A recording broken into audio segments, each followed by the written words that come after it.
Assalamualaikum to all my brothers and sisters all around the world, pati na rin sa ating mga kapatid sa ibang relihiyon, sa iba't ibang parte ng mundo.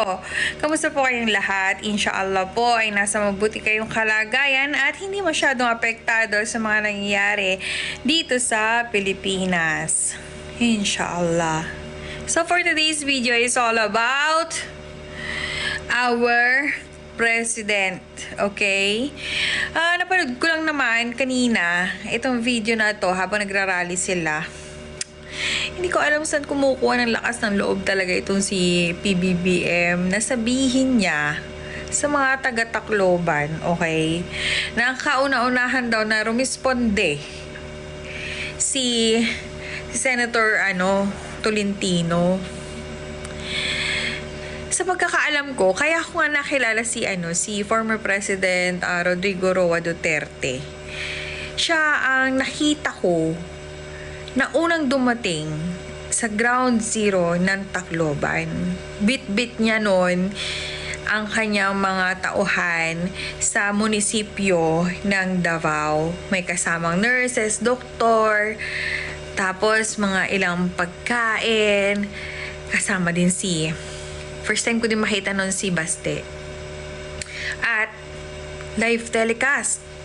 Dumating sila, pinuntahan agad sila ng media.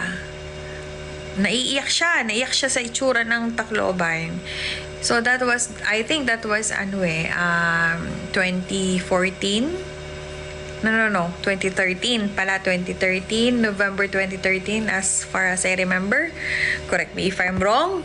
Pero doon ko sila unang nakita na umiyak talaga si former President Rodrigo Roa Duterte. Awang-awa siya sa mga taga-Tacloban. And hindi ko maisip ano bang meron sa utak tong si former President Marcos. Ano ba? High lang or ano? Diyos ko.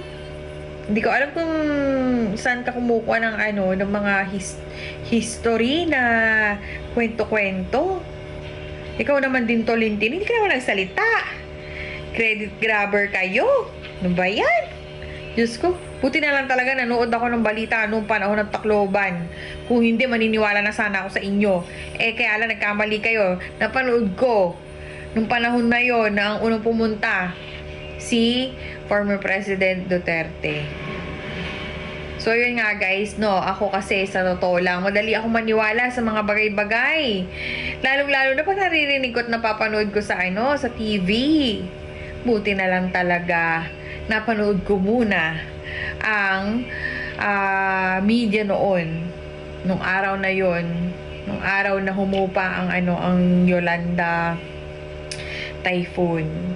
Nagdatingan agad itong sila Mayor Duterte pa that time. Doon ko nga siya nakilala Since then, doon ko siya sinundan ng istorya, naging idol ko na siya, alam niyo yun, talagang super support ako talaga sa kanya.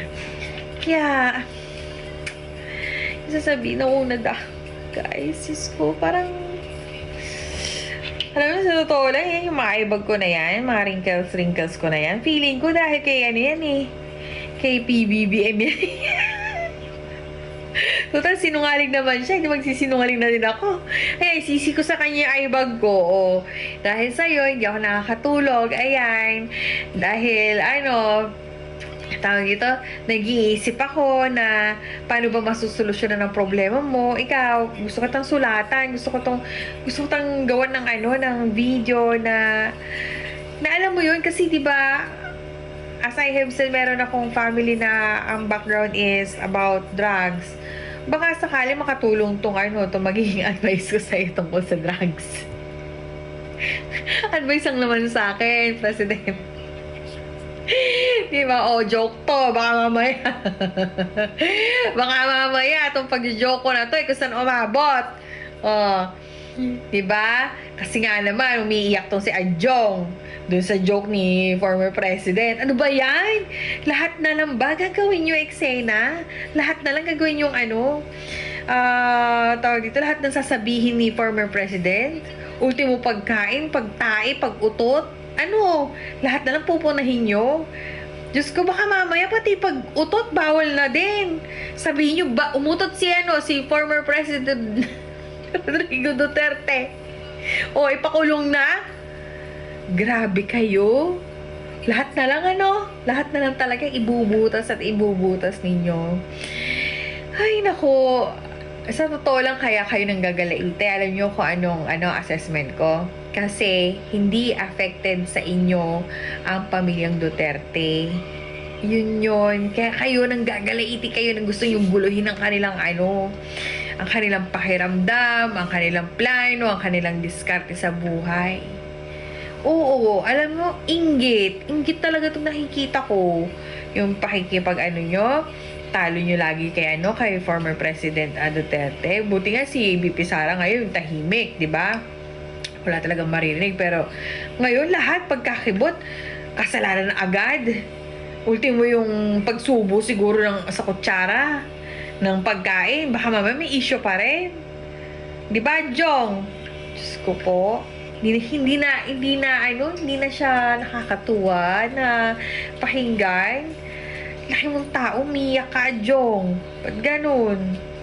So, ikaw din naman, former president.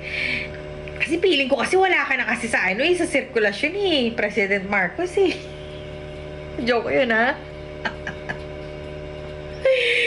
Kaya ganyan. Saan ka naman nakakita ng presidenteng nuknukan ng sinungaling? O, joke din yun. Diyos ko po. Pagpunta na ng Tacloban, kukunin nyo pa yung credit nun. Isa lang din naman sasabihin sa inyo ni Tatay Digong Diin yun na. Kay Tatay Digong, ang importante makatulong, hindi yung credit. O, sabihin diin yun yung credit. Diba? Diyos ko po. Ay, nako. Hindi kasi lahat ng tao kaya niyong paikutin. Hindi kasi lahat ng tao kaya niyong paniwalain. At hindi kasi lahat ng tao kaya niyong budulin. Diyos ko po. Dahil sa ganyan, sa ginagawa niyong ganyan, kayo ang nagmumukhang tanga. Diba? So, yun lang guys, share ko lang sa inyo. Kasi napanood ko na nagmamalaki talaga si President Marcos, si Tolentino daw talaga, ang kauna-una pumunta sa sa Tacloban. Buti na lang nung araw na nanonood ako. Si Jessica Soho pa ang nun.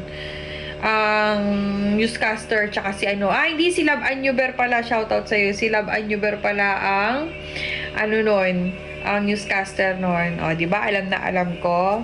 So, yun lamang guys, hindi lahat kailangan paniwalaan ang naririnig at napapanood. Okay? Sabi, bawal daw fake news Bakit former na naman ako, si President Marcos fake news? O, ba't hindi kasuhan? Ay, naku, yan hirap sa inyo. Namimili lang kayo ng gusto nyong kasuhan Yun lamang guys. Maraming salamat. Assalamualaikum.